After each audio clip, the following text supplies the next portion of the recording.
بسم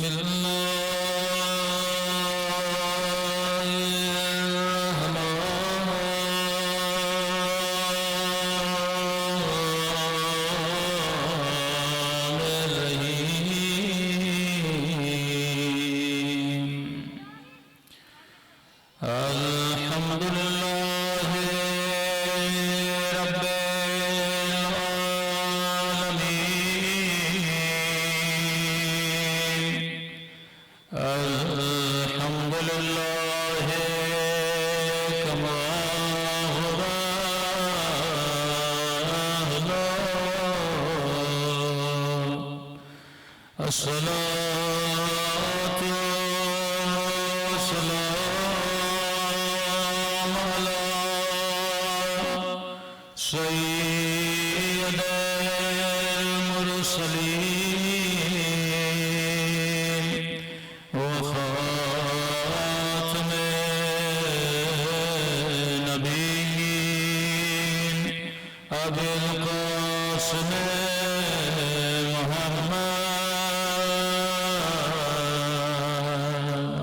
صلی اللہ محمد وعلى آلہ الطیبین الطاہرین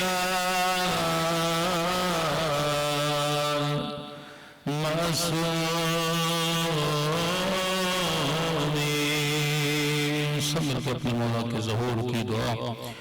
اللہم کل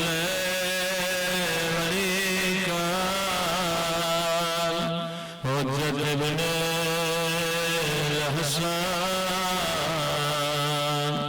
صلواتك عليه وعلى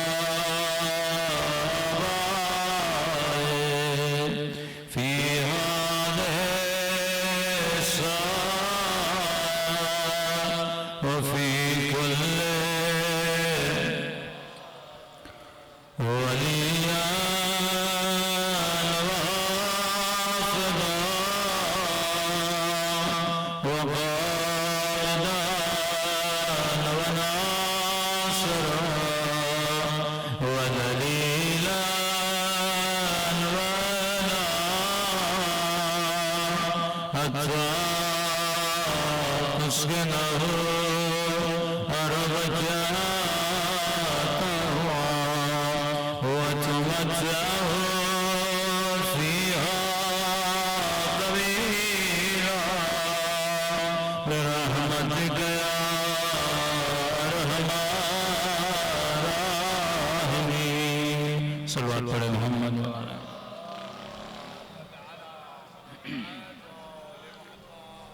ہمارے دیگر صلوات پڑھیں محمد و آل محمد۔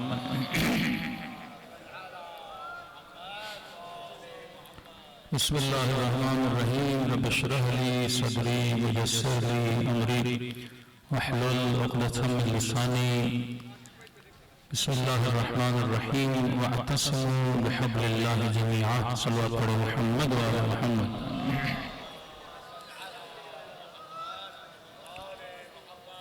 دعا ہے پروردگار عالم ہم سب کی عبادتوں کو اپنی بارگاہ عالی میں قبول فرمائے، اور جس مقصد زندگی کو لے کر اس فرش عزا پہ جمع ہوئے خدا ان مقاصد میں بھی ہم سب کو کامیابیاں کامرانیاں نصیب فرما دے۔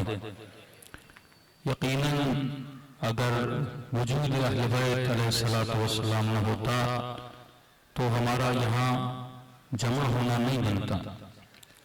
یہ جمع ہونا بتاتا ہے کہ ہم محمد اور آل محمد کے ماننے والے ہیں، اور مومن کی زندگی کی برکت یہ ہے کہ جب یہ زندہ ہو تب مجلس امام حسین میں جاتا ہے، اور اگر مومن دنیا سے چلا جائے تو پھر حسین کے نام پہ مجلس کرا کے جاتا ہے۔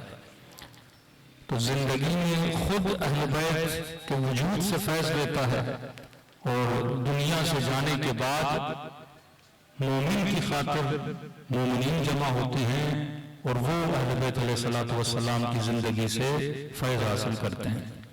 لیکن یہاں پر ایک سوال جنم لیتا ہے کہ واقعاً اگر ہم اہل بیت علیہ الصلوۃ والسلام کے ماننے والے ہیں، اور دنیا اکثر ایک اعتراض یہ کرتی ہے کہ بھائی 1400 سال کا فاصلہ ہے، آپ ہر سال امام حسین کی ازاں مناتے ہو، ہر سال اہل بیت کی مجلسیں مناتے ہو، کبھی شہادت کے ایام، کبھی ولادت کے ایام، واقعی انسان کو سوچنا چاہیے کہ میں ریپیٹڈلی ایک عمل کو انجام کیوں دے رہا ہوں، کہ ایک شہادت امام مثلا محمد تقی ہے، میں نے آج بھی سنی، پھر میں اگلے سال بھی سنوں گا، میں 10 دن محرم کی شرکت بھی کر رہا ہوں، پھر میں اگلے سال محرم کے 10 دن شرکت کروں گا۔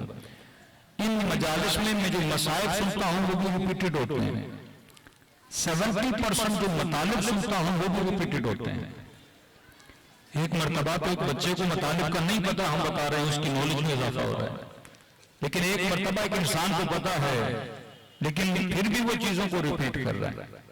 اور یہ معاملہ صرف مجلس امام حسین میں نہیں ہے، ہم ڈیلی بیسس پہ جو نماز پڑھتے ہیں وہ بھی ایک ریپیٹڈ چیز ہے، یعنی دن میں 5 نمازیں ہیں، 5 نمازوں میں ایک ہی سورت، سورہ حمد۔ اب خدا یہ بولتا ہے کہ بھائی آج ایک سورت پڑھو، کل دوسری سورت پڑھو، پرسوں تیسری سورت پڑھو، یا رد و بدل کرتے رہو، اور نہیں پڑھنی ہے تو ایک ہی سورت پڑھنی، کیونکہ جسے ہم سمجھ میں نہیں آئی اسے پورا قرآن سمجھ میں نہیں آئے گا، جسے ہم سمجھ میں نہ آئے اسے مقصد زندگی سمجھ میں نہیں آئے گا۔ تو کئی ایسے اعمال ہیں جو ہم ریپیٹڈلی کرتے ہیں۔ اب شاید کوئی انسان بولے کہ مولانا میں ریپیٹیشن کی ضرورت کیا ہے؟ یہ بھی ایک انسان کا خاصہ ہے کہ انسان کو بھولنے کی بڑی عادت ہے، کہ مولانا 10 دن مجلس امام حسین میں گئے، ہم گویا بیدار ہو گئے، جاگ گئے، 1 مہینے کے بعد پھر انسان غافل ہو جاتا ہے۔ مولانا کربلا گئے، امام حسین کے روزے کی زیارت کی، گویا وجود میں تر و تازگی آ گئی، لیکن ابھی کربلا کی سرزمین سے اٹھ کے جہاز میں بیٹھا، جہاز سے اٹھ کے دبئی میں یا کہیں بیچ والے سینٹر میں اترا، بندہ وہیں پہ پھر کربلا کی غفلت میں چلا جاتا ہے۔ یہ وجود انسان کا خاصہ ہے، کیونکہ انسان اگر 24 گھنٹہ جاگے تو جاگ نہیں سکتا، اس 24 گھنٹے میں کم از کم اس نے 8 گھنٹے 6 گھنٹے سونا ہے، اور یہ نیند خود غفلت کا نام ہے، کہ جب 6 گھنٹے آپ سو رہے ہو تو دنیا میں کیا ہو رہا ہے آپ کو نہیں پتا، آپ کے خلاف باتیں کیا ہو رہی ہیں آپ کو نہیں پتا، ایون آپ بستر پہ لیٹ رہے ہیں، آپ کے سامنے ایک بندہ بیٹھا ہے، آپ کی غیبت کر رہا ہوگا، لیکن صبح پوچھے گا ہم نے آپ کے خلاف بڑی باتیں کی، آپ نے بولا کہ ہم تو سو رہے تھے، ہمیں تو پتہ ہی نہیں ہے۔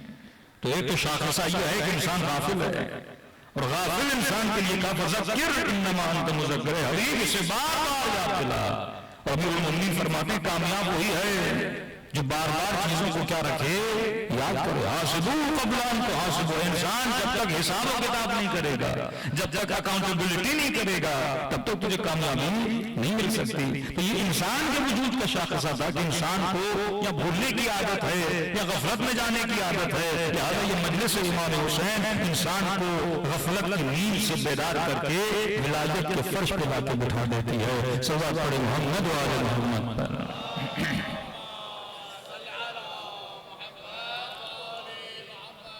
اور غفلت کے لیے سب سے بڑی دلیل یہ ہے کہ امام خمینی کہتے ہیں کہ 50 سال فاصلہ ہے شہادت امام حسین میں اور رحلت رسول خدا میں، 50 سال کا فاصلہ یا اس سے تھوڑا کم۔ 50 سال میں ایسا نہیں کہ سارے کے سارے صحابی دنیا سے جا چکے تھے، کئی ایسے اصحاب تھے جو زندہ تھے، اور 50 سال کے فاصلے میں وہ امت جس نے رسول کو دیکھا، جس نے رسول کا کلمہ پڑھا، اسی امت نے اپنے نبی کے نواسے کے گلے پہ چھری چلا دی۔ 50 سال کے فاصلے میں۔ اچھا یہ فاصلہ تو آپ کو شاید تھوڑا زیادہ لگے، لیکن رسول خدا کی رحلت میں اور جناب سیدہ کی شہادت میں کتنا فاصلہ ہے؟ دنوں کا فاصلہ بھی نہیں ہے۔ ہر زمانے میں جس امام نے تکلیفیں اٹھائی ہیں وہ کن لوگوں سے تکلیفیں اٹھائی ہیں؟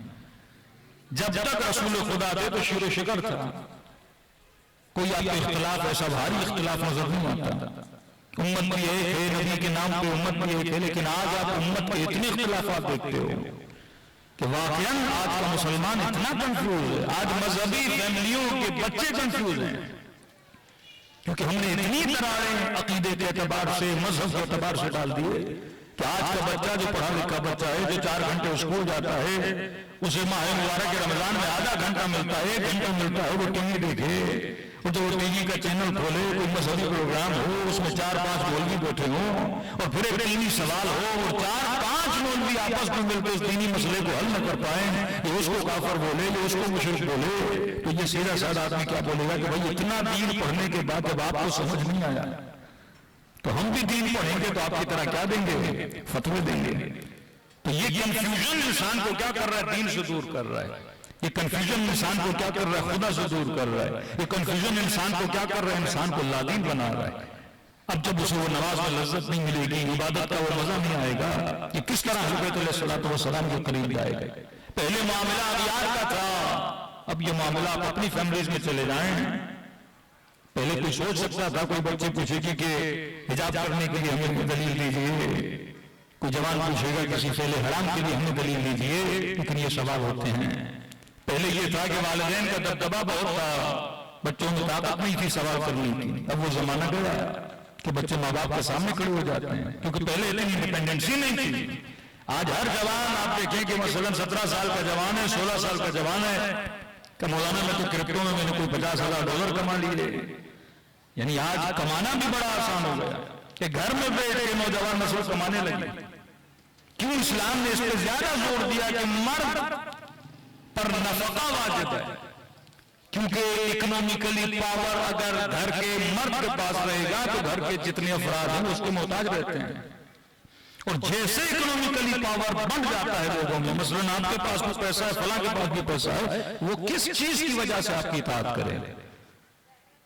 کچھ ریزن فزیکل ہوتے ہیں، کچھ اللہ کی وجہ سے۔ مثلا یہ خاتون ہے، لاکھوں کماتی ہے، لیکن اتنی دیندار ہے کہ شوہر کی اطاعت 100% کرتی ہے۔ اب یہ اطاعت کس چیز کی وجہ سے کر رہی ہے؟ دین کی وجہ سے۔ ورنہ یہ کل چاہے تو اپنے شوہر کو چھوڑ سکتی ہے، یہ اپنے لیے نیا گھر لے سکتی ہے، یہ فائنینشلی اتنی مضبوط ہے کہ اسے اپنے شوہر کی ضرورت نہیں ہے مثلا۔ لیکن پچھلے زمانوں میں یہ ہوتا تھا کہ ایک عورت اگر مرد سے جدا ہونا چاہتی تھی وہ 100 مرتبہ سوچتی تھی کہ جدا ہوں گی تو کہاں جاؤں گی، کس کے پاس رہوں گی، کیونکہ جتنے بھی فائنینشل پاورز تھے وہ کس کے پاس تھے؟ مرد کے پاس تھے۔ اسی طرح جو بچے 150 میراث میں جھگڑے ہوتے تھے، فائنینشل پاور کس کے پاس تھا؟ وہ ایک والد کے پاس تھا۔ ایک دینی معاملہ ہے، ایک مورل ویلیوز ہیں، ایک مرتبہ انسان کو معاشرہ مجبور کرتا ہے سوسائٹی میں رہنے کے لیے۔ ایک انسان پاکستان سے اٹھ کے UK چلا جائے، یورپ چلا جائے، وہاں گناہ کرنا چاہے کر سکتا ہے، لیکن سولجر بازار میں ایک جوان رہتا ہے، وہ یہاں گناہ کرنا چاہے یہاں بھی کر سکتا ہے، لیکن یہاں 100 مرتبہ سوچے گا کہ سوسائٹی کا کوئی بندہ مجھے دیکھ نہ لے، کوئی رشتہ دار نہ دیکھ لے، کوئی دوست نہ دیکھ لے، کوئی میرے والد کو نہ بتا دے، اور اگر کسی نے دیکھ لیا تو منتیں کرے گا بھائی کسی کو بتانا نہیں۔ لیکن اس سوسائٹی میں گناہ آسان ہے کیونکہ دیکھنے والے آپ پر اعتراض نہیں کرتے، کیونکہ دیکھنے والے اس فعل کو فعل کبھی نہیں مانتے، کیونکہ دیکھنے والوں کے لیے بری چیز نہیں ہے، کیونکہ دیکھنے والے یہ بولتے ہیں کہ یہ آپ کا پرائیویٹ مسئلہ ہے، اس میں میرا لینا دینا نہیں ہے۔ تو کبھی کبھی مسلم سوسائٹی کی برکت یہ ہوتی ہے کہ انسان گناہ کرنا چاہتا ہے لیکن سوسائٹی اسے کیا کرتی ہے؟ گناہ سے روک دیتی ہے۔ تو آج کی نسلیں وہ نسلیں نہیں ہیں جو کل کے زمانے میں تھیں۔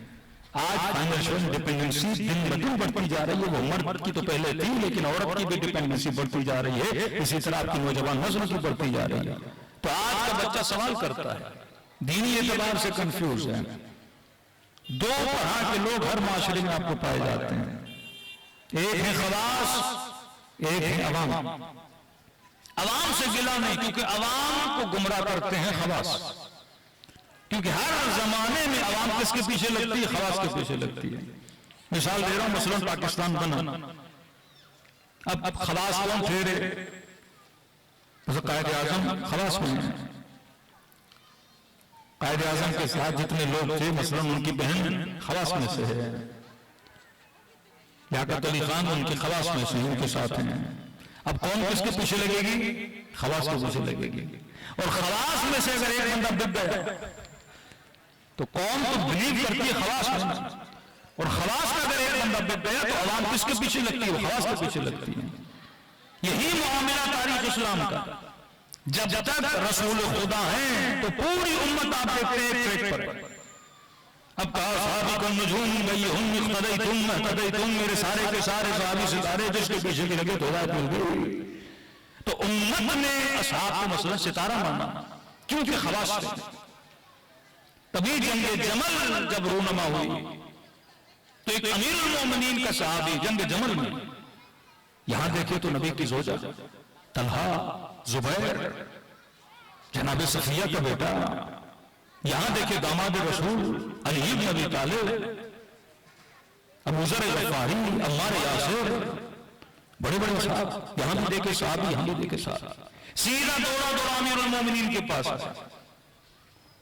کہ مولا میں کنفیوز ہو گیا ہوں، بالکل جس طرح آج کا مسلمان کنفیوز ہے۔ آپ کسی بھی عام مسلمان سے پوچھئے اور اسے کسی ٹی وی شو کے اندر بٹھا دیجئے، وہ کنفیوز ہو جاتا ہے۔ تو کہا کہ امیر المومنین میں کنفیوز ہوں، یہاں دیکھوں تو نبی کی زوجہ، یہاں دیکھوں تو طلحہ، یہاں دیکھوں تو زبیر، اور مولا آپ کی طرف آتا ہوں تو آپ کا وجود ہے، ابو ذر کا وجود ہے، عمار کا وجود ہے، اس کے لیے بھی حدیث ہے۔ مولا کیا کروں ادھر، جس کا کلمہ پڑھتا ہوں ان کی بیوی ہیں، زوجہ ہیں، جن کے لیے قرآن میں آیت ہے ایک ازواج نبی ماؤں کے برابر ہیں، ادھر دیکھوں تو آپ ہیں جس کے لیے باب مدینۃ العلم یا علی منی بمنزلۃ ہارون من موسیٰ، جو خلیفۃ المسلمین بھی ہیں۔ مولا کروں تو کیا کروں؟ امیر المومنین نے یہ نہیں کہا کہ میرا ساتھ دو، نہیں، کہا جا پہلے حق کو پہچان، جب حق شناس بن جائے گا پھر حق کے انتخاب میں تجھے مسئلہ نہیں بنے گا۔ تو عوام کے لیے مشورہ امیر المومنین کا مشورہ ہے کہ پہلے معرفت حق پیدا کرو کہ واقعاً حق کیا ہے، اور اس مسئلے سیاسی کو، مسئلے حکومت کو، مسائل اہل بیت کو اگر سمجھنا ہے تو واقعاً آپ کے ملک کے حالات آئیڈیل حالات ہیں۔ جتنے بھی جب اختلافات ہوتے ہیں، سیاسی اختلافات ہیں، جو بھی اختلافات ہوں، اب کچھ خواص ہوتے ہیں، ان خواص کو توڑا جاتا ہے، پھر عوام ہوتے ہیں جو ان خواص کے پیچھے ہوتے ہیں، پھر کوئی کس خواص کا فالوور بنتا ہے، کوئی دوسرے خواص کا فالوور بنتا ہے۔ یہاں پہ کامیاب ہوتا ہے کہ کیا بنے، حق شناس بنے۔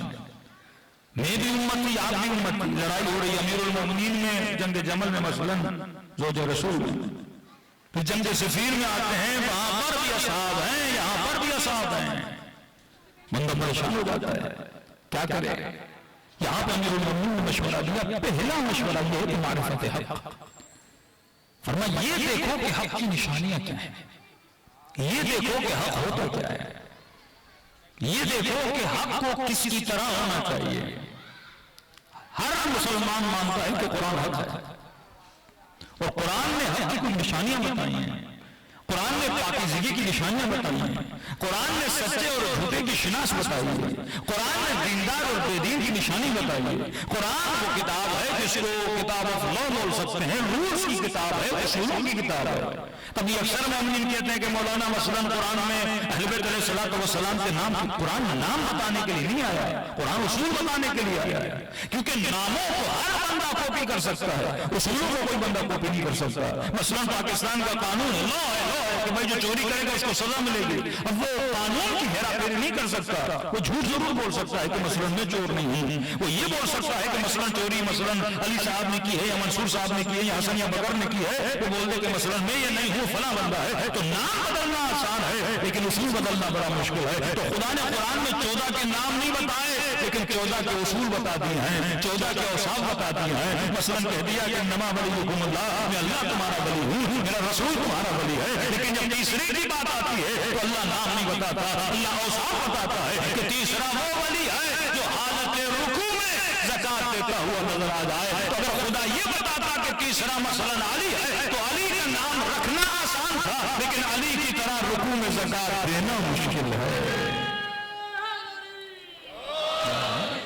اور ساتھ بتا دیے کہ انما یرید اللہ لیذھب عنکم الرجس اہل البیت ویطہرکم تطہیرا، یہ اہل بیت کی اوصاف بتا دی کہ اہل بیت وہ ہے جن کو میں نے ہر طرح کے رجس سے دور رکھا ہے۔ اب اپنے اوپر نام اہل بیت تو ہر کوئی رکھ سکتا ہے لیکن اپنے کردار میں ایسی طہارت ہر کوئی پیدا نہیں کر سکتا۔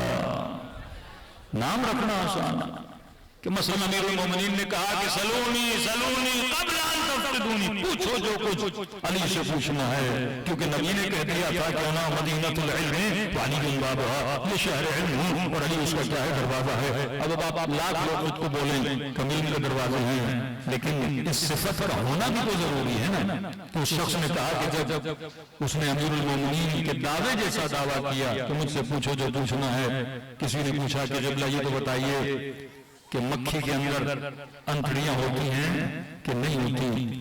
فوراً اس نے کہا کہ اس دعوے نے مجھے کیا کر دیا، ذلیل کر دیا۔ تو وہ صفت انسان کے اندر ہونی چاہیے۔ تو اللہ نے کیا بتایا ہے؟ اوصاف بتائیں، ظالم کے اوصاف بتائیں۔ اب آپ یہ بولو کہ خدا نے یزید کا ذکر قرآن میں کیوں نہیں کیا؟ بھئی کیا ہے صفت کے اعتبار سے، کیونکہ اگر خدا کربلا والے یزید کا ذکر کرتا تو قرآن میں ایک یزید کا ذکر ہوتا، لیکن خدا نے جب صفت بتا دی، اب کا ہر زمانے میں جس میں یہ صفت پائی جائے گی وہ یزید جیسا ہی ہوگا۔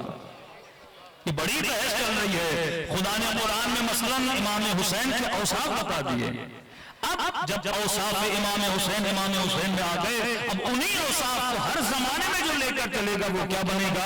حسینی بن جائے گا۔ تو ایک معیار حق تبھی بنتا ہے جب آپ حق کے اوصاف کو پہچانو۔ مثلا میں آپ کو کہوں کہ فلاں مولانا صاحب کو اتنی رقم آپ دے کر آ جائیے، اور آپ کہیں گے بھائی مولانا صاحب کا حلیہ کیسا ہے، مولانا صاحب کی شکل کیسی ہے، میں اوصاف بتاؤں نا۔ لیکن اگر میں نے بتا دیا یہ 50,000 ہے، فلاں مولانا کو جا کر دے دیجیے گا، آپ نے کہا کون سے مولانا؟ میں نے کہا مثلا علی صاحب ہیں، اور آپ نے جا کے مثلا خود میں کہا کہ بھائی علی صاحب ہیں، قبلہ نے مثلا کراچی سے 50,000 بھیجے ہیں، تو وہاں تو 10 علی نکل آئیں گے، تو میرا نام بھی علی ہے، وہ کہے گا میرا نام بھی علی ہے۔ لیکن اگر میں صفت بتا دوں گا تو صفت ہزاروں میں ایک بندے میں ہوتی ہے۔ تو تبھی خدا کہتا ہے حق کو اگر پہچاننا ہے تو صفت کے ساتھ پہچانو۔ تو ہمیشہ ہر زمانے میں حق و باطل کی جنگ رہی ہے۔ سب سے زیادہ جو اہل بیت کو جس چیز سے تکلیف ہوئی ہے ان عوام سے ہوئی ہے جن کو حق کو پہچاننے کی طاقت نہیں تھی۔ صلوات پڑھیں محمد و آل محمد۔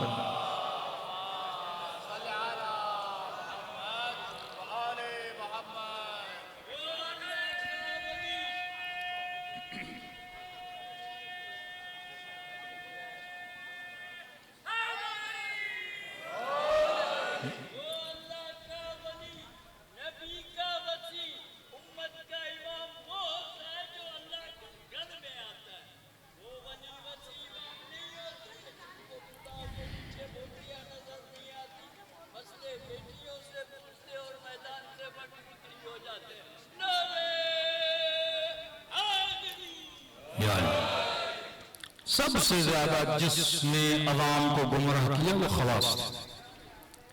اچھا میں جو باتیں کر رہا ہوں آپ ذرا اپنے ملک کی ہسٹری کے آئینے کے اندر انہیں دیکھا کریں، یہ ہر ملک کی کہانی ہے کہ خواص اگر سدھر جائیں تو امت سدھر جاتی ہے، خواص اگر بگڑ جائیں تو امت بگڑ جاتی ہے، امت تباہ ہو جاتی ہے۔ مثال تو مثلا انقلاب اسلامی آیا، خمینی صاحب جب پیرس سے اڑے اور ایران پہنچے تو اس جہاز میں جتنے لوگ تھے وہ کیا تھے؟ خواص تھے۔ لیکن ضروری نہیں کہ 40-50 سال کے اس انقلابی عرصے میں جتنے خواص تھے وہ سارے کے سارے ایک پیج پر ہوں۔ کتنے اختلافات آپ کو نظر آتے ہیں، مثلا رفسنجانی صاحب نے، رہبر معظم نے، یا کئی ایسے خواص سے خود سابقہ جیلانی صدر گزرے۔ یعنی یہ جنگیں جو سب سے زیادہ جو انقلاب اسلامی کو نقصان پہنچایا وہ خواص نے پہنچایا ہے، کیونکہ لیڈر جب مر جاتا ہے خواص اس کے نظریے کو لے کر چلتے ہیں، اب جب یہ چلتے ہیں تو ان کی ذاتی خواہشیں، ان کی ذاتی امنگیں ان میں شامل ہو جاتی ہیں، پھر وہ اس پٹریس اور پیٹرن سے ہٹ جاتے ہیں۔ اور کیونکہ عوام خواص کو مانتی ہے، مثلا کوئی حد سے زیادہ سپورٹر ہے امیر المومنین کا، اور یہ نہیں کہ صرف امیر المومنین کے سپورٹرز ہیں، امریاض کے بھی ہوں گے، حجاج کے بھی ہوں گے، امیر شام کے بھی ہوں گے۔ یعنی ایک صحابی جو آپ کو نبی کے بعد نظر آتا ہے اس کے کئی سپورٹر ملتے ہیں، کیونکہ یہ خواص ہیں۔ آپ اس چیز کا انکار نہیں کر سکتے کہ جتنے اصحاب تھے مثلا جو خواص الاصحاب ہیں، کیونکہ ہم تو عام صحابی کی تو بات نہیں کرتے۔ شیعوں کا جو اختلاف پایا جاتا ہے شخصیات کے اعتبار سے وہ بڑے بڑے نام ہیں، وہ خواص ہیں، رشتہ داریاں کی گئی ہیں، عام نہیں ہیں۔ اور ہر زمانے کے خواص الگ تھے. آپ ان کی ہسٹریز پڑھ لیں. رسول خدا کے جانے کے بعد والے خواص. امیر المومنین کی حکومت میں زبیر من الخواص امیر المومنین ہے کہ جب مولا کے گھر پہ حملہ ہوتا ہے تو زبیر دفاع کرتا ہے. طلحہ خواص میں سے ہے. ابن عباس خواص میں سے ہے. مالک اشتر خواص میں سے ہے. جس کو جنگ صفین کے فیصلے کی ڈیوٹی دی گئی تھی جو قاضی صاحب تھے وہ خواص میں سے تھے. کوئی عام شخصیتیں نہیں ہیں. غلطی جب خواص کرتے ہیں عوام کو, اور بصیرت اگر عوام میں نہ ہو تو عوام غلط راستے پہ چلی جاتی ہے اور تکلیف کسی اٹھانی پڑتی ہے؟ امام کو تکلیف اٹھانی پڑتی ہے.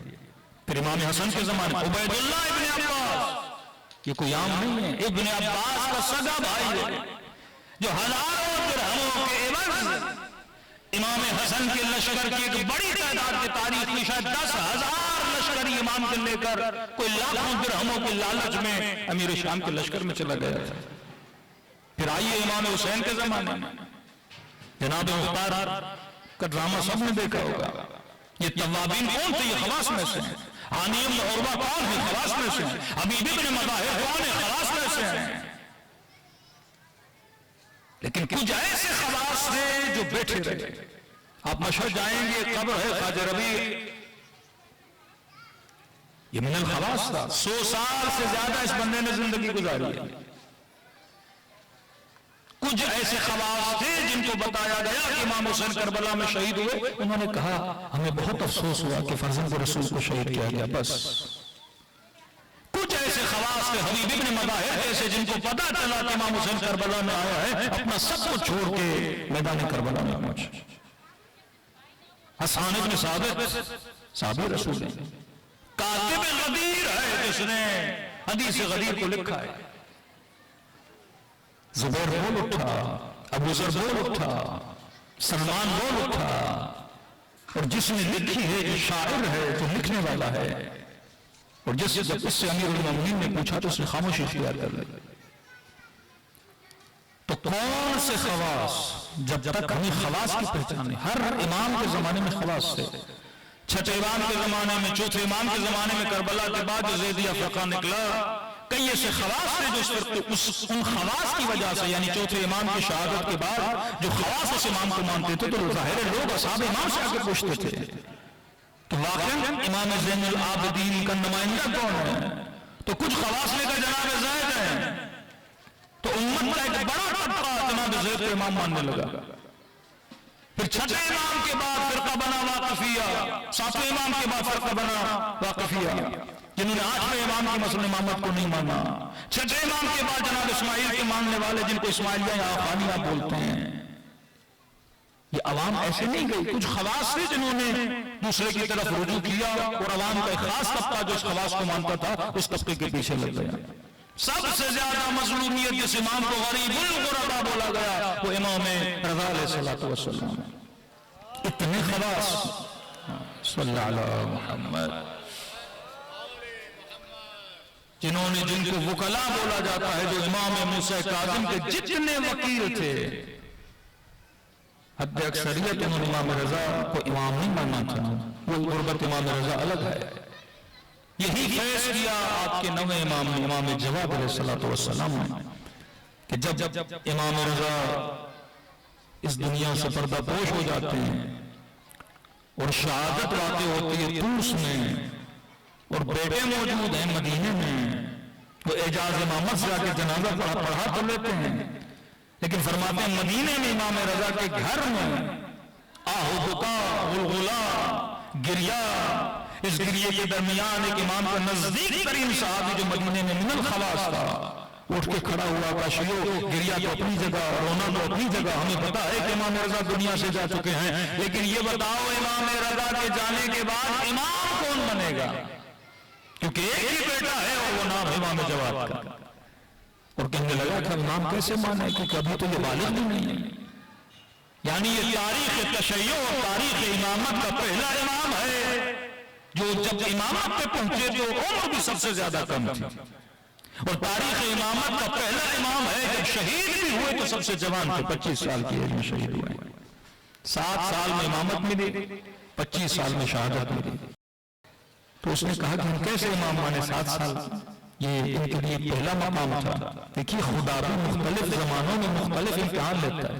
جس طرح چھانٹی کے اندر چیز کو چھانٹا جاتا ہے اسی طرح مومنین کو چھانٹا جاتا ہے کہ کون ہے جو صاحب بصیرت ہیں, کون ہے جو امام شناس ہیں.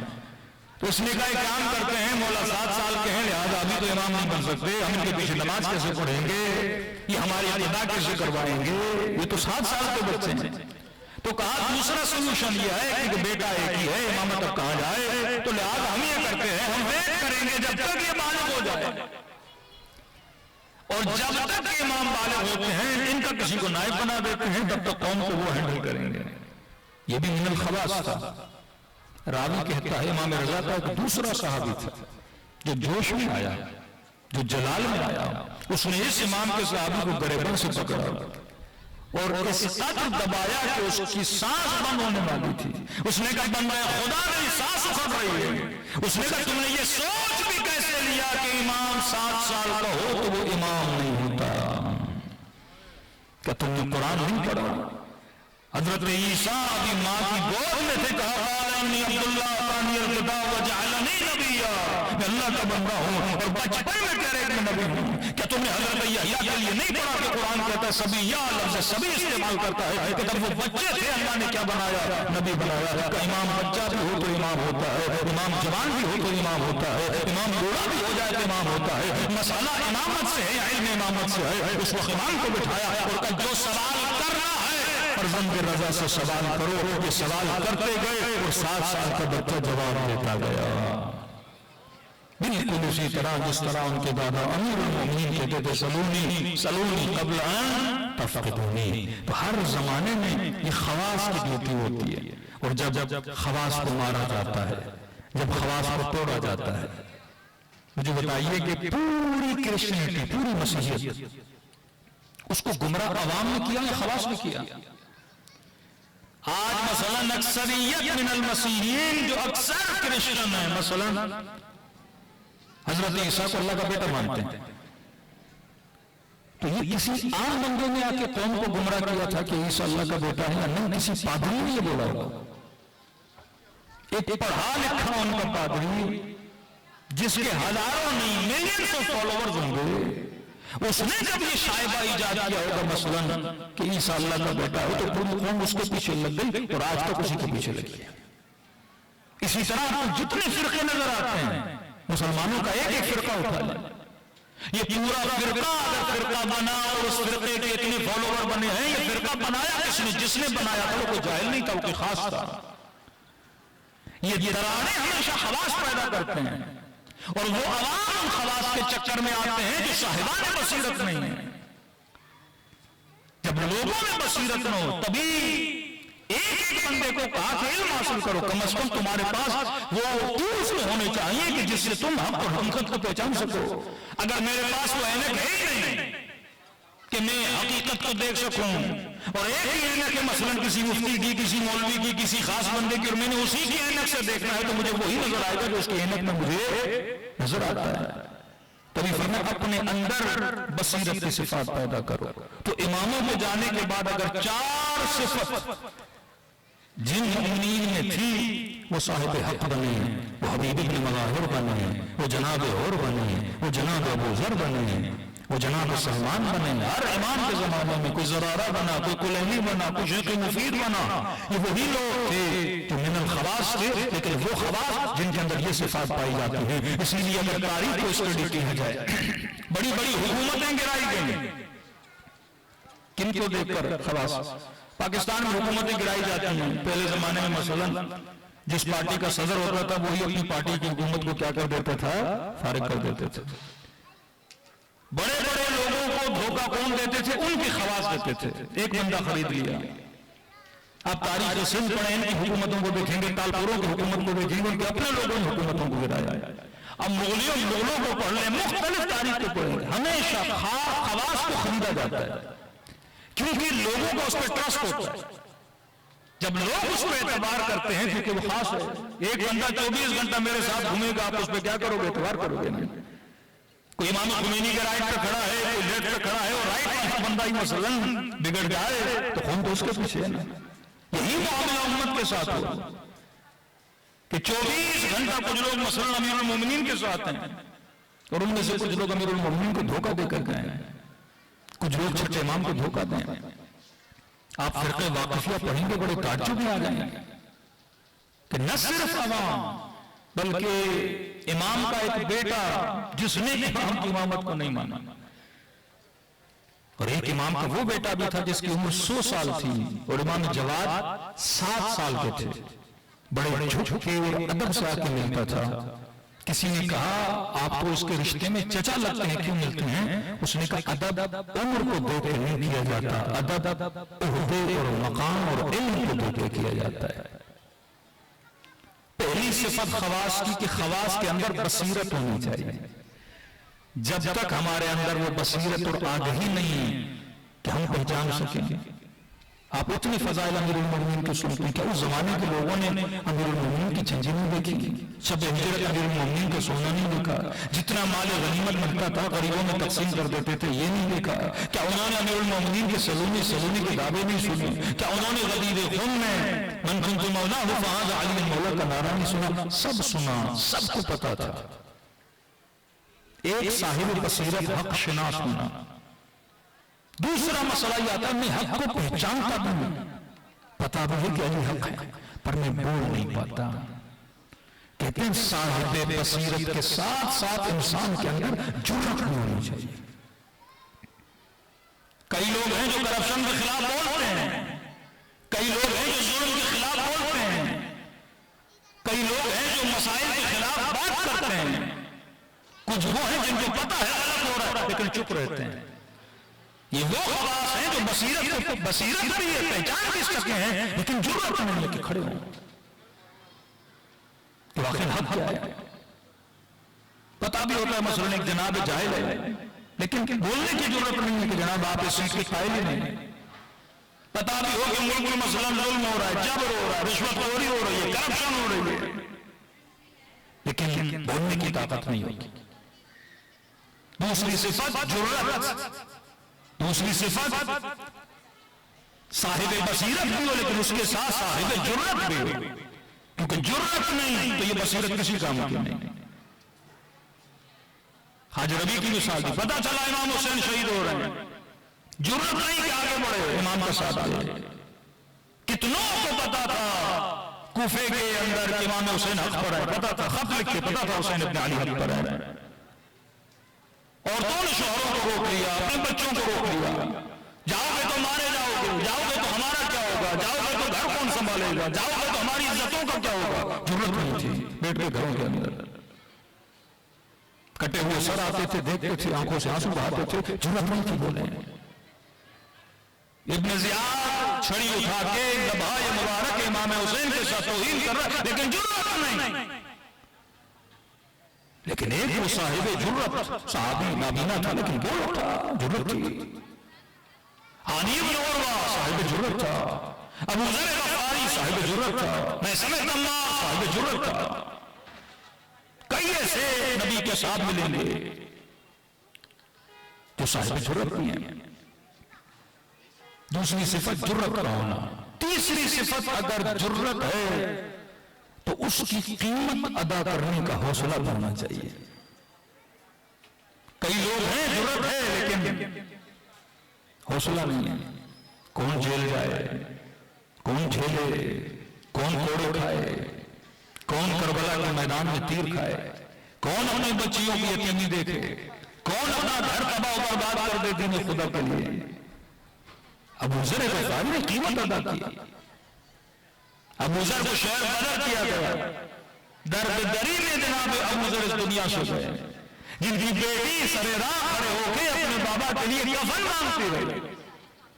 جرأت کی قیمت ادا کرنی پڑتی ہے۔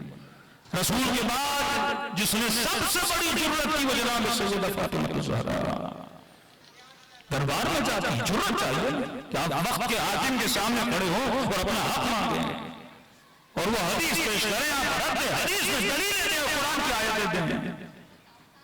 جرأت امام سیدہ، قیمت ادا کی، پہلے توڑا گیا، قیمت ادا کی، جناب محسن شہید ہوئے۔ ولایت کے لیے نعرے مارنا کوئی بڑی بات ہے؟ لیکن اس نعرے کی قیمت کون ادا کرے گا؟ اس راہ ولایت میں چلنے کی قیمت کون ادا کرے گا؟ آج یہ ضرورت کسی حکمران میں امریکہ کے خلاف لفظ بولے لفظ،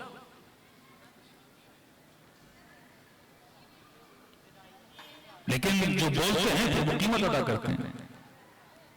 آج سب سے زیادہ جس ملک میں قیمت ادا کی کہ عمران نے قیمت ادا نہیں کی، سائنٹسٹ مارے گئے، جوان مارے گئے، سب مارے گئے، مسئلہ کیا ہے؟ کہ آپ اسرائیل کے خلاف کیوں بولتے ہیں؟ آپ امریکہ کے خلاف کیوں بولتے ہیں؟ آپ ان کی پالیسی کے خلاف کیوں بولتے ہیں؟ آج ہے کسی صاحب اقتدار میں یہ جرت کہ ظالم کے خلاف بولے؟ ہاں جرت ہے، ڈرائنگ رومز میں جرت کر لیتے ہیں، ٹی وی دیکھتے ہوئے جرت کر لیتے ہیں، فیس بک اور یوٹیوب پہ کمنٹس مار کے جرت کر لیتے ہیں، لیکن فزیکل جرت کیوں نہیں کرتے؟ کیونکہ ہمیں پتا ہے اگر جرت کروں گا تو اس کا نتیجہ کیا ہے، بھگتنا پڑے گا۔ جناب ابو ذر نے نتیجے کو خریدا، جناب سیدہ نے نتیجے کو خریدا، امام حسین کو کیا نہیں پتا تھا کہ نتیجہ کیا ہوگا؟ بیٹیاں ہماری جائیں گی، چادریں ہٹی جائیں گی، سر قلم لگ دیے جائیں گے، بازاروں میں گھمایا جائے گا۔ ارے کوئی عام بندہ جو اپنی بیوی کو یا بیٹی کو بازار میں لے جائے بات الگ ہے، وہ سیدانیاں جو کبھی گھر سے نکلیں نا کہ جناب سیدہ چلے تو پیچھے بھی کنیزیں، آگے بھی کنیزیں، اتنا پردہ کیوں کم ہے؟ نہیں چاہتا کہ میرے قدموں کے نشانوں پر بھی کسی کی نگاہ پڑے کہ رسول یہ کہے کہ بیٹی یہ نابینا ہے، سوال کرنے آیا ہے، اس سے کیسا حجاب؟ فرمایا بابا میں نہیں چاہتی کسی کے مشام، کسی نامحرم کے مشام تک بھی میرے وجود کی خوشبو جائے۔ تو یہ بولے کہ فضا کو یہ سب ثابت بنا دیا جائے کہ میں نہیں چاہتی میرے بدن کے انداز پہ کسی نامحرم کی نگاہ پڑے، اسی کی بیٹیوں کو بازاروں میں لایا جائے۔ جرت کے ساتھ قیمت کو ادا کرنا یہ ہر کسی میں نہیں ہوتا، بولتا ہر کوئی ہے، لیکن جب قیمت کی بات آتی ہے آدھے لوگ بھاگ جاتے ہیں۔ جیل سہنا ہر کسی کے بس کی بات نہیں، کوڑے کھانا ہر کسی کے بس کی بات نہیں، ظلم سہنا ہر کسی کے بس کی بات نہیں، 14 سال زندان میں رہنا ہر کسی کے بس کی بات نہیں۔ پہلی صفت صاحب بصیرت، حق کو پہچانا، دوسری صفت صاحب جرت، حق کو پہچانا، حق کے لیے آواز کو بلند کرے، تیسری صفت جب آواز بلند کی ہے تو پھر قیمت بھی ادا کرنی پڑے گی۔ اگر آپ نے یہ ہمت نہیں ہے قیمت ادا کرنے کی تو چھوڑو۔ کئی لوگوں کو پتا ہے کہ اگر واقعاً شیعہ نظریات پہ چلیں گے تو شاید مار بھی دیا جائے، اگر دین و دین کے لیے کام کریں گے۔ ایک فلمی ایکٹریس تھی تو ایک پروگرام تھا، اس سے پوچھا گیا کہ آپ کا دل نہیں کرتا کہ آپ حجاب کریں؟ اس نے کہا میرا دل کیوں نہیں کرتا حجاب کرتا ہے، لیکن پاکستان کی فلم انڈسٹری میں کوئی عورت اگر حجاب کر کے ایکٹنگ کرے گی اسے ڈرامے نہیں ملیں گے، مطلب اسے حق اور باطل کا پتہ ہے کہ میں جو کر رہی ہوں وہ غلط ہے، لیکن ملک کا ماحول ایسا ہے کہ آپ کو ڈرامہ نہیں ملے گا۔ کوئی جلان بولتے ہیں ہم ایکٹنگ تو کروں گا کیونکہ ایکٹنگ شرعاً حرام نہیں، ایکٹنگ کروں گا لیکن شرعی قاعدے اور قانون کے اندر نہ محرم کو ہاتھ نہیں لگاؤں گا مثلا، یا مثلا گانے میں ڈانس نہیں کروں گا، باقی جو سیریز ہیں اس میں ہم ایکٹنگ کریں گے، کوئی ڈرامہ اسے کاسٹ نہیں کرے گا۔ تو اس خاتون نے کہا میرا بھی دل کرتا ہے میں حجاب کروں، لیکن ہماری فلم انڈسٹری ایسی ہے اگر میں یہ کروں گی تو مجھے ڈرامہ نہیں ملے گا، اور میں اس قیمت کو برداشت نہیں کر سکتی کیونکہ میرا گھر اسی سے چلتا ہے۔ صاحب بصیرت ہے، حق کا پتہ ہے، عمل بھی کرنا چاہتی ہے لیکن اس کی قیمت ادا کرنے کے لیے تیار نہیں ہے۔ پتا تھا امام حسین مثلا حق پر ہے، پتا بھی ہے حسین کی مدد کرنی چاہیے، لیکن پتا اگر مدد کریں گے تو ابن زیاد چھوڑے گا نہیں، یزید چھوڑے گا نہیں، مار دے گا۔ امام حسین نے کربلا میں کچھ چیزیں سکھائیں کہ دیکھ حبیب ابن مظاہر کو، اور صاحب بصیرت، صاحب جرت اور قیمت ادا کرنے والا، جب پتا چلا حسین حق پر ہے فوراً کھڑا ہوا حسین حق پر ہے، جرت ادا کی، جا کے امام کا ساتھ بھی دیا، اور پتا تھا کہ اور اگر ساتھ ہوگے تو قیمت بھی ادا کرنی پڑے گی، بیٹا مارا جائے گا، خود مارے جاؤ گے، قیمت بھی ادا کی۔ چوتھی صفت، ان تینوں پہ انسان عمل نہیں کر سکتا اگر یہ صفت نہ ہو۔ معصوم فرماتے وہ ہے صفت شجاعت، بہادر اگر بندہ نہ ہو ان تینوں کو نہیں چل سکتا. اور کبھی سوچا کریں جو اماموں کا بھی چاند ہے، جس کی امامت میں سارے امام فخر کرتے ہیں، امیر المومنین ہے. اور سب سے زیادہ خدا نے امیر المومنین کی جس صفت کو اجاگر کیا وہ صفت شجاعت ہے. شجاع نہ ہوتے تو شب ہجرت کس کرے رسول پہ نہ سوچتے. شجاع نہ ہوتے تو ٹوٹی ہوئی تلوار سے عہدے کا دفاع نہ کرتے.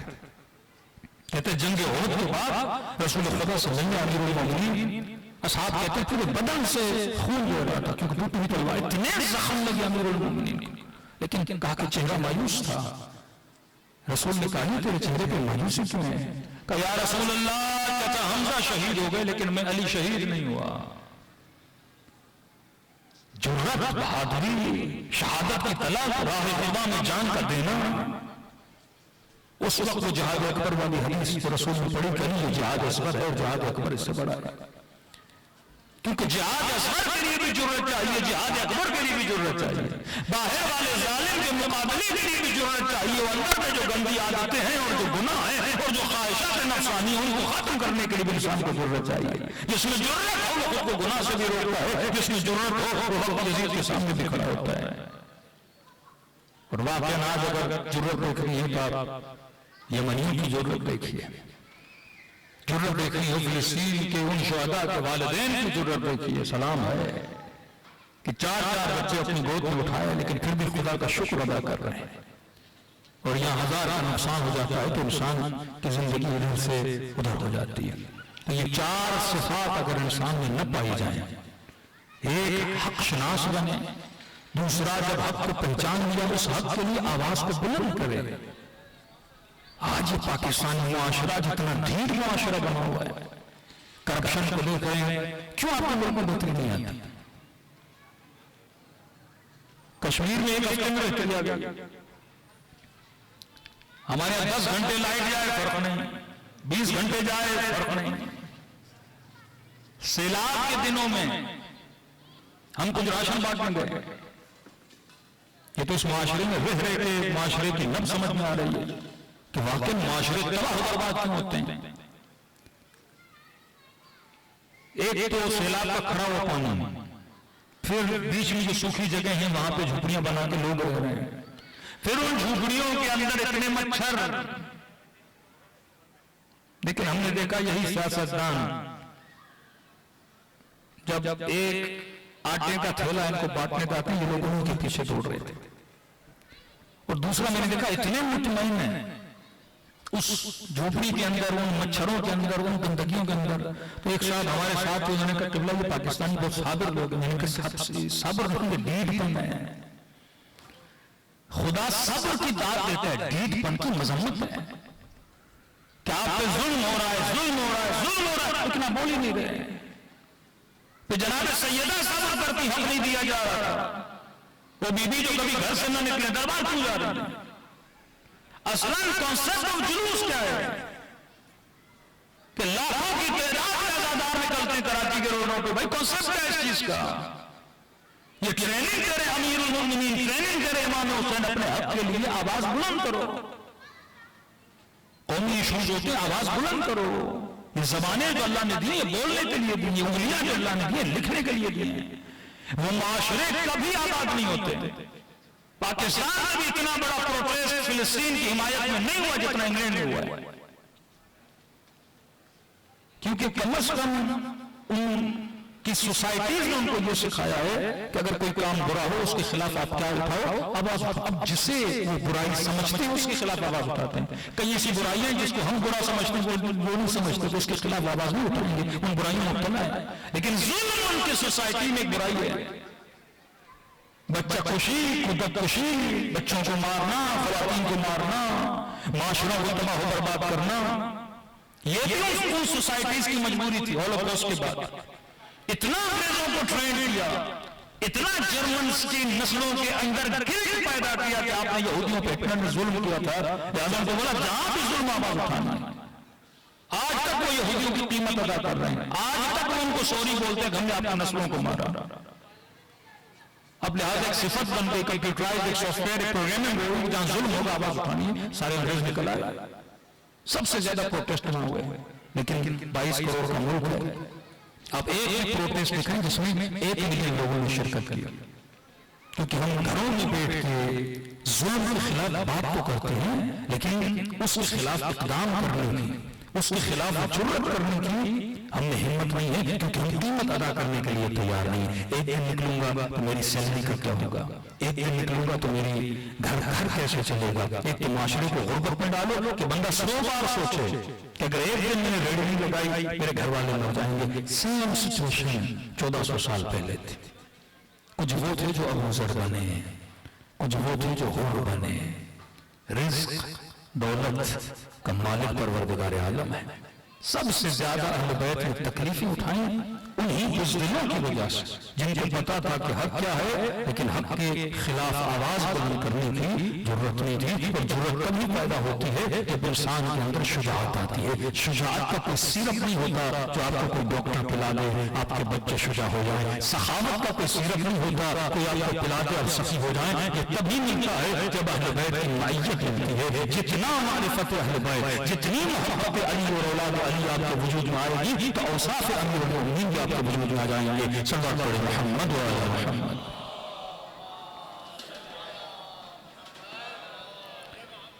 وَعَجِّلْ فَرْجَهُمْ، تو یہ بھی ایک طرح کا ظلم ہے، یہ بھی ایک طرح کی ناکامی ہے. جنت شجاع لوگوں کی جگہ ہے، جنت صاحبان جرأت کی جگہ ہے. کبھی بھی ڈرپوک بندہ صاحب جنت نہیں بن سکتا. وہب قلبی، میں کبھی سوچتا ہوں واقعاً قاضی شریح بہت بڑا مقام تھا. قاضی شریح امت کے درمیان پتہ چلا امام حسین آئے، اس میں کب پتہ ہے حسین آئے ہیں، حق پر ہیں. ایک لالچ، دوسرا جرأت کا نہ ہونا. ابن سعد عام بندہ نہیں ہے. شمر جو اتنا بدنام ہے، جب اس کی زندگی میں نے پڑھی تقریباً 16-17 حج اس بندے نے کیے ہیں. ابن ملجم، جناب عمر نے ابن ملجم کو اہل فارس کے یہاں ایز قاری القرآن بھیجا ہے. بہترین قاری اور بہترین آواز، اور خط لکھا کہ میں اپنا بہترین قاری تمہاری طرف بھیج رہا ہوں، اسے گھر پہ دینا، اس کا خیال بھی رکھنا. یہ وہ سارے خواص ہیں جو صاحب بصیرت نہیں تھے اور جن کو پہچان تھی، پھر ان کے اندر حق کا علم بلند کرنے کی طاقت اور ضرورت نہیں تھی. مقصد مجلس امام حسین آپ کے اندر جرأت کو پیدا کیا جائے. خیبر سنانے کا مقصد آپ کے اندر شجاعت کو پیدا کیا جائے. شب ہجرت امیر المؤمنین کے واقعے کو سنانے کا مقصد یہ ہے. انسان تم اولیاء اللہ تم صادقین. اگر یہ سمجھتے ہو کہ اللہ کے ولی ہو تو اللہ کہتا پھر موت کی تمنا کرو. واقعا اگر تم سچے ہو، اور علی نے کر کے دکھایا شب ہجرت، موت کے بستر پہ سو کے دکھایا کہ یہ شجاعت جس کے اندر ہو پھر وہ ولی خدا بننے کی صلاحیت پا سکتا ہے. سخاوت امیر المؤمنین، صبر امام حسین علیہ الصلوۃ والسلام، اس باریک دھاگے کو سمجھنا بڑا مشکل ہے کہ میں نے صبر کہاں کرنا ہے، میں نے قیام کہاں کرنا ہے. سب سے زیادہ جو تکلیف اہل بیت علیہ الصلوۃ والسلام نے اٹھائی وہ ان فالوور سے اٹھائی جن کو امام کی بصیرت نہیں تھی. امام علی کا زمانہ، کبھی مولا جنگ پہ چلے، مولا علی ابھی نہیں چل رہا، مولا علی ابھی سردی ہے، علی ابھی گرمی ہے. امام حسن جنگ کرنی ہے، جب جنگ کرنے گئے تو حسن ابن علی جنگ کیوں کر رہے ہو؟ جب صلح کرنے لگے تو جو حسن ابن علی صلح کیوں کر رہے ہو؟ امام حسین جنگ کے لیے تیار ہے، اسے کہہ رہے ہیں کہ آپ جنگ کیوں کر رہے ہیں، آپ صلح کیوں نہیں کرتے؟ ہر امام کے زمانے میں یہ مسائل تھے تو امام شناس نہیں تھے کہ امام جو کر رہا ہے تو امت کی بہتری کے لیے کر رہا ہے. تو امام مظلوم تبھی بنتا ہے جب امت صاحب بصیرت نہیں ہوتی، جب امت کے اندر امام شناسی پیدا ہو جاتی ہے اور امت صاحب جرأت بن جاتی ہے. کبھی میرے چھٹے امام جب حج پہ جا رہے تھے، ایک صحابی ملا، کہنے لگا مولا آپ قیام کیوں نہیں کرتے؟ امام نے کہا کہ میرے پاس اتنے شیعہ نہیں ہیں. اس نے کہا مولا کیسی باتیں کرتے ہیں، میرے پورے گاؤں والے آپ کو ماننے والے ہیں. امام نے کہا پورا کا پورا گاؤں؟ کہ مولا پورا کا پورا گاؤں، بلکہ پورا کا پورا نہیں مولا 2-4 گاؤں اور بھی ہیں جو آپ کو ماننے والے ہیں. امام نے کہا 2-4 گاؤں ہیں، اس لیے مولا 2-4 کی بات کر رہے ہیں. یہ جتنے مسلمان ہیں اگر آپ آواز اٹھائیں تو آج ہے کہ آج ہے، آپ کے پیچھے چلنے کے لیے تیار ہیں۔ ہلکی سی مسکراہٹ میرے امام کے چہرے پر آئی کہ آدھے کے آدھے مسلمان میری آواز پہ لبیک کرنے کے لیے تیار ہیں کہ جی میرے مولا۔ ایک مرتبہ بکریوں کا جھرمٹ جا رہا تھا، امام نے کہا بکریوں کو دیکھ کہ یہ کتنی ہوں گی؟ اس نے کہا مولا یہ شاید 10 یا 20 ہوں یا 25 ہوں۔ امام نے کہا اگر اتنی بھی میرے پاس ہوتے میں قیام کرنے کے لیے تیار ہو جاتا کہ ہم اہل بیت میں جتنے اصحاب ہمارے جد حسین کو ملے اتنے ہم میں سے کسی امام کو نہیں ملے۔ چاہنے والے، بیٹھنے والے، واہ واہ کرنے والے بہت، لیکن صاحبان جرت۔ اب یہ ضروری نہیں کہ یہ جرت ہم تب پیدا کریں جب امام زمانہ ظہور کریں۔ یہ عجیب کانسیپٹ ہمارے ذہنوں میں ڈالا گیا ہے۔ ہر زمانہ میں مولانا امام زمانہ کا ظہور کب ہوگا؟ بھائی کیا کرو گے ظہور کے بعد؟ یہ قصہ ہی ختم کر دو کہ ظہور کب ہوگا۔ جب ظہور ہوگا انسان دیکھے گا۔ تم خود کو تیار رکھو، 1 منٹ کے بعد بھی ظہور ہو سکتا ہے، 1 گھنٹے کے بعد بھی ظہور ہو سکتا ہے، ہو سکتا ہے 1000 سال کے بعد ظہور ہو۔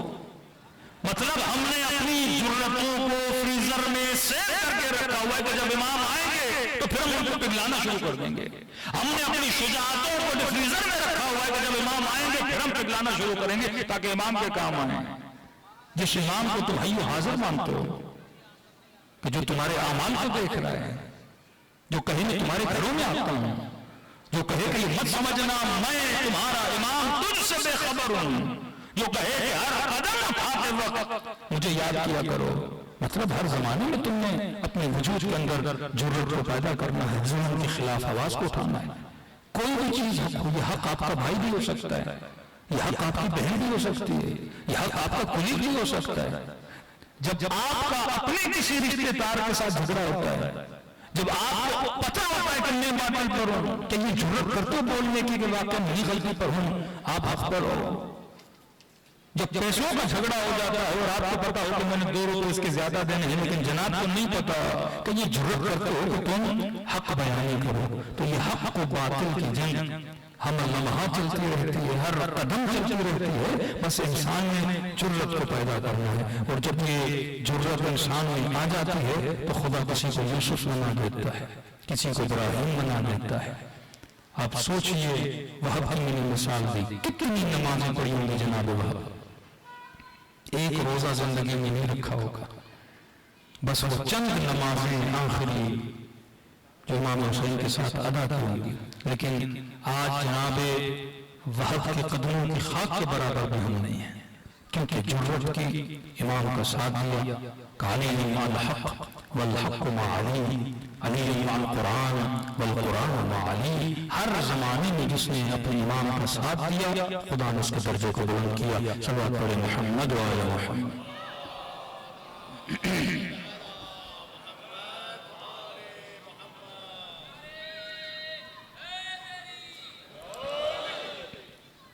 آئیے دلوں کو کربلا کی طرف روانہ کریں۔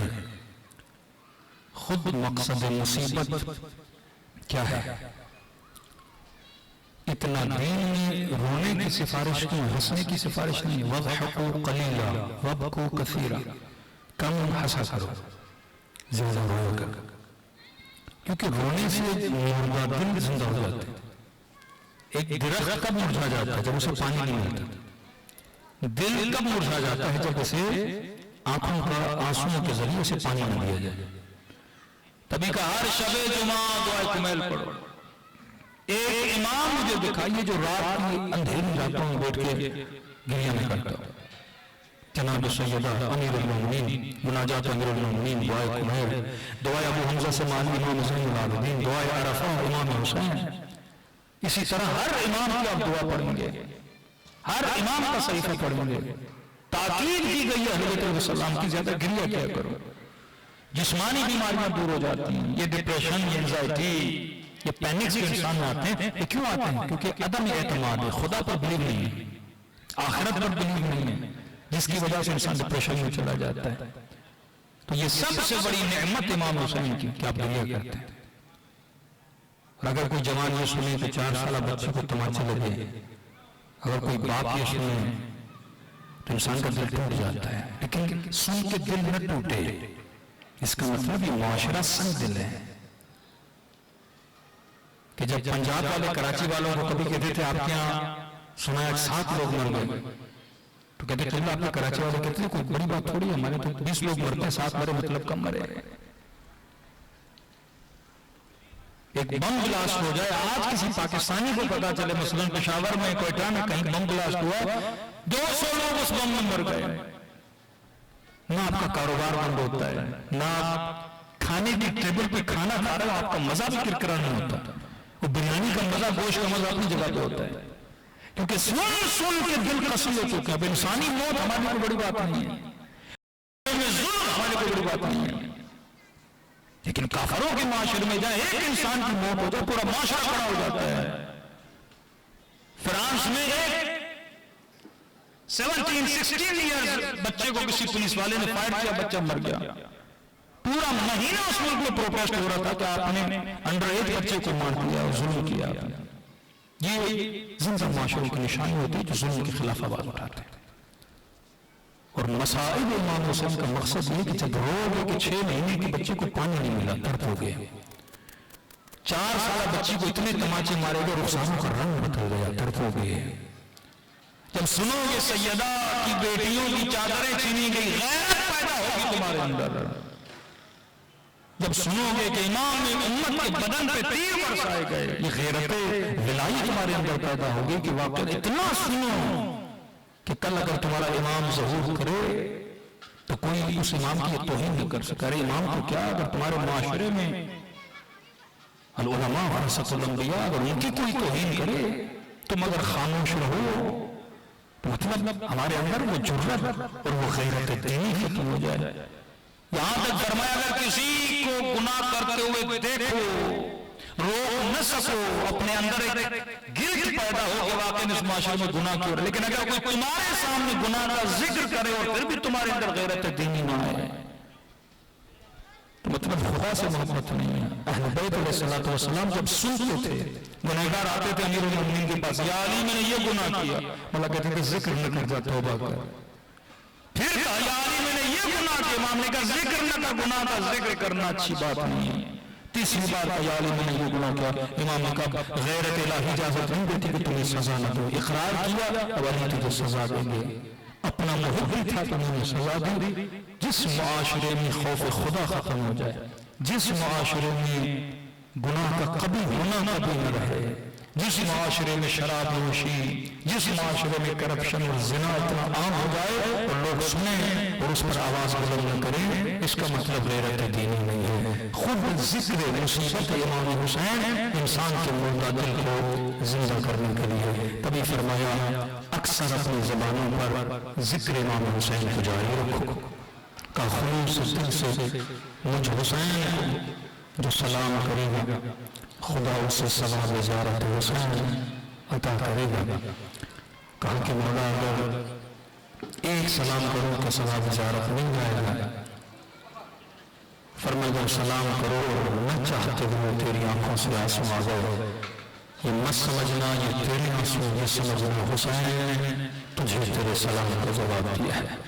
جنہیں آتا ہے امام کا سلام میرے ساتھ مل کے دیں، جنہیں نہیں آتا نام حسین تو ہر شیعہ کو آتا ہے، کم از کم اس مبارک نام کو اپنی زبانوں پہ جاری کریں سب مل کے۔ السلام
أصحاب عباس السلام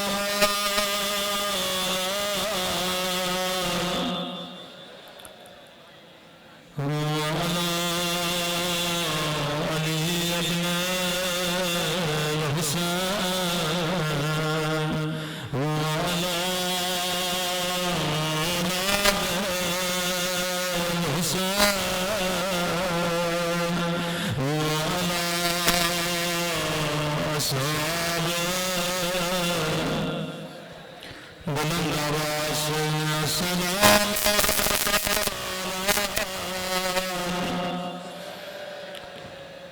وعلى علي بن الحسين وعلى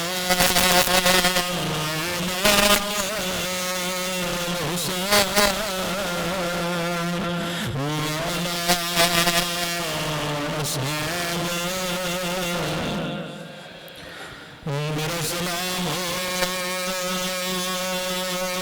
زینب کی بٹی صدر کو میرا سلام ہو علی اکبر کے چھلنی سینے کو میرا سلام ہو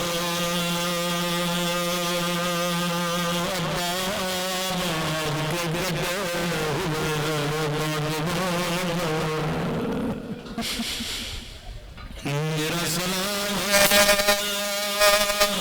رباب کی اجڑی ہوئی گلی میرا سلام بچپن میں جھکی کمر میرا سلام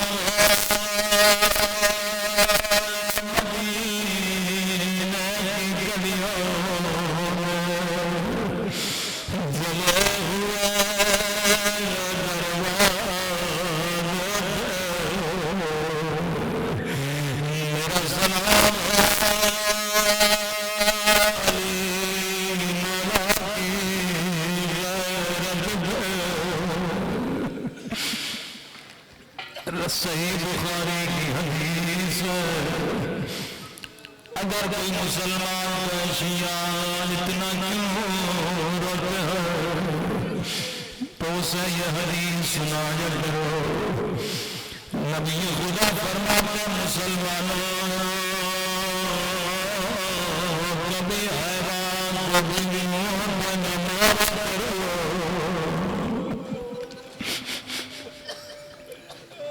چاہے چہرہ انسان ہو یا حیوان ہو چہرہ کا ادب کیا کرو اگر حیوان کو مارنا بھی ہو تو بدن کو مارا کرو لیکن کبھی چہرہ کو نہ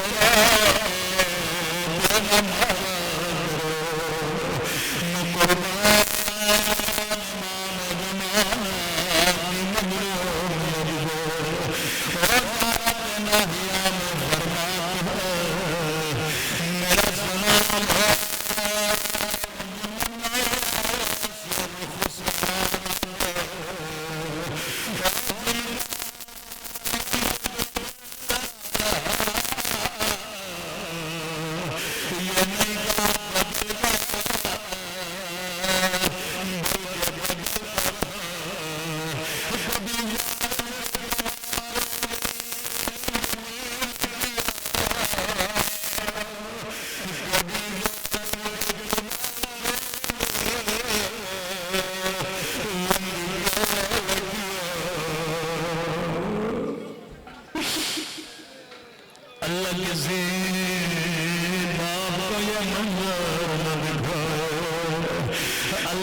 ہمارا ہر امام بڑی مظلومیت حسان شہید لیکن جو امام ایسے ہیں جن کو زار ان کی بیویوں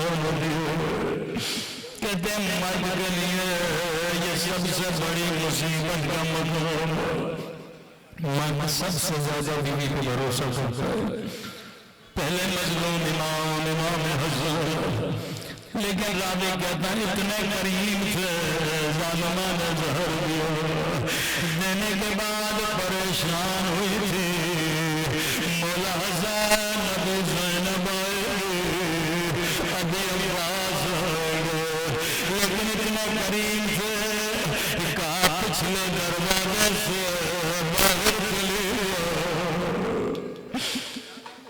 اسی طرح امام جواب زہر جو جان دیا یقیناً زہر کی تکلیف بڑی ہے 25 سال کی عمر ہے میرے مولا کو زہر دیا لیکن روایت کے جملے بڑی شان سے شیعوں نے جنازہ اٹھا بڑی شان سے اپنے دادا کے پہلو میں دفنا لیکن ہائے میں قربان کربلا والے امام کو کسی نے تیر برسائے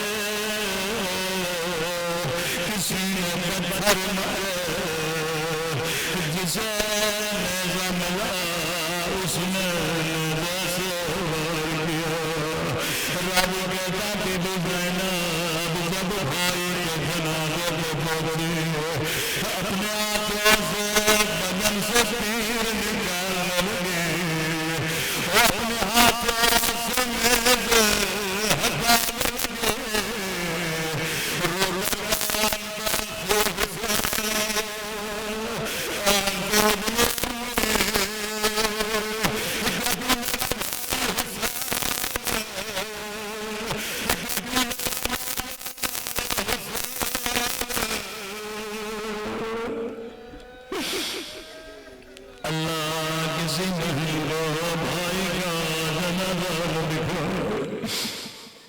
لیکن عزیزو بہنیں پھر بھی برداشت کر لیتی میں ہمیشہ دعا کرتا ہوں اللہ بچپن میں کسی بچی کو یتیم نہ بنائے جو مصیبتیں سکینہ پہ آئیں وہ کسی بچی کو نہیں آئے کتنی محبت کرتے تمام حسین جناب سکینہ سے روایت کے جملے آئے جب بھی نماز پڑھتے تھے مسجد میں پڑھتے لیکن نماز کے بعد فوراً گھر کی طرف روانہ ہوتے صحابی نے کہا مولا واجب نماز مسجد میں پڑھتے لیکن میں نے دیکھا مستحب نماز نہیں پڑھتے امام نے فرمایا نوافل میں گھر میں ادا کرو کہ مولا مسجد میں ادا کیا کرو میرے مولا نے کہا اللہ نے مجھے 4 سالہ بچی دی میری بچی گھر میں 2 مصلی بچھاتی ہے ایک میرے لیے ایک اپنے لیے ایسے اپنی پھول جیسی بچی کی تربیت کی میرے مولا حسین نے راوی کہتا مدینے سے مکہ مکے سے کربلا پورے راستے بچی مصلی بچھاتی تھی ایک اپنے لیے ایک اپنے غریب لوگن بابا کے لیے لیکن روایت کے جملے بڑے سخت کہتا جب عصر عاشور کا وقت ہوا سکینہ نے خیمہ میں تو مصلی بچھا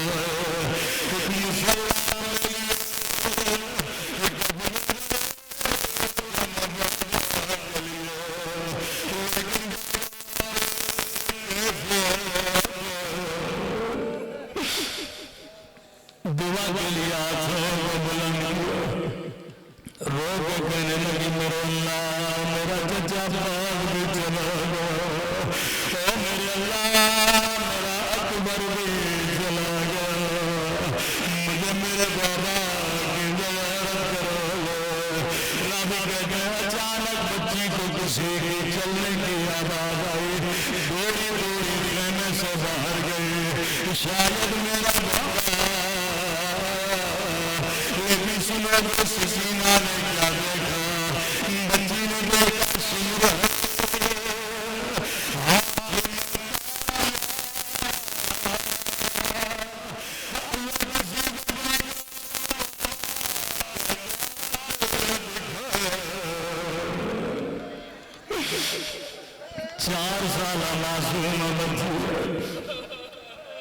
جیسے نہیں لگے گا بچی خیمہ سے دوڑی باہر کہنے لگا سکینہ کس کا انتظار کر رہی ہو؟ رو کے کہنے لگی بڑی دیر ہو گئی لیکن میرا بابا نہیں آیا۔ سکینہ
سکینہ نے یہ نہیں کہا اٹھی اماں میرا بابا کہو، سکینہ نے یہ نہیں کہا اٹھی اماں میرے دور چھینے گئے، سکینہ نے یہ بھی نہیں کہا اٹھی اماں مجھے جماعت مار گئے، بابا کو یاد نہیں کیا، زخمی رخساروں کو یاد نہیں کیا۔ اور میری ماں بہنوں مجلس میں آنے والی ہو، سنو سکینہ نے پہلا سوال کیا کیا؟ جیسے بچی کی آنکھیں کھلی نگاہ نب کے چہرے پہ پڑی، پہلا سوال